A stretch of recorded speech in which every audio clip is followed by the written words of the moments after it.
Κύριε Γεωργιάδη, ο λόγος της σημερινής σας επίσκεψης στα πάτρια εδάφη? Ήρθα να κάνω ένα τρισάγιο στη μνήμη του παππού μου και της γιαγιάς μου. Το κάνω σχεδόν κάθε χρόνο. Αλλά θεώρησα ότι η έναρξη της προσπάθειάς μου για την ηγεσία της Νέας Δημοκρατίας είναι πολύ ωραίο να ξεκινήσει από εκεί που ξεκίνησε η οικογένειά μου. Γιατί πριν από 60 χρόνια ο πατέρας μου, ο Σάκης ο Γεωργιάδης, κατέβηκε με τα πόδια από το Αμίντεο στην Αθήνα για να κερδίσει τη ζωή. Και 60 χρόνια μετά ο γιος του γυρίζει στο Αμίντεο ως πρώην υπουργός, βουλευτής και υποψήφιος αρχηγός της Νέας Δημοκρατίας. Και θεώρησα ότι είναι μια πολύ ωραία εικόνα.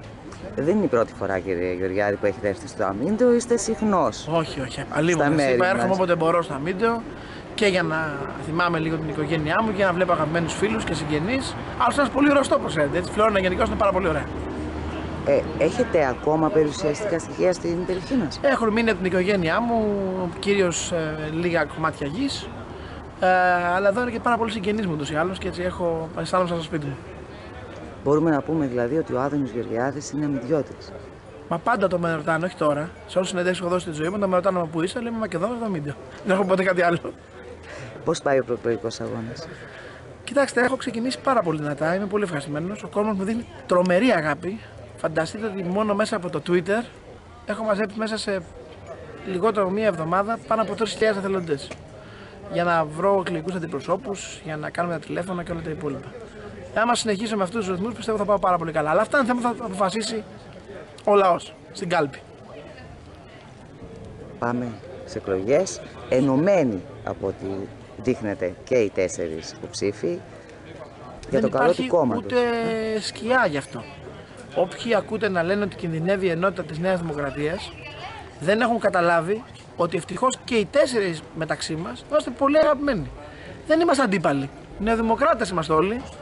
Μαζί θα είμαστε και την επομένη, ασχέτως ποιος θα κερδίσει. Τώρα αυτό που έχει να επιλέξει ο κόμμος Νέας Δημοκρατίας είναι ποια χαρακτηριστικά θέλει να έχει ο επόμενος αρχηγός. Όποια απόφαση και να πάρει ο λαός της Νέας Δημοκρατίας, από όλοι μας θα είναι σεβαστή. Και από μένα να είστε τελείως βεβαίω ότι θα είναι. Εδώ στο Αμίντεο είστε πάρα πολύ αγαπητός και νομίζω έχετε δει και σήμερα και τις προηγούμενες φορές που έχετε έρθει την αγάπη του κόσμου. Πώς το δικαιολογείτε? Η αλήθεια είναι ότι σήμερα πραγματικά δεν μπορούσα να περπατήσω στον δρόμο, είδα τι έγινε. Βγήκαν ακόμα και από τα σπίτια ακόμα για να με χαιρετήσει. Κοιτάξτε, νομίζω ότι αισθάνονται ότι ένα συμπατριώτης του κάνει ένα δύσκολο βήμα.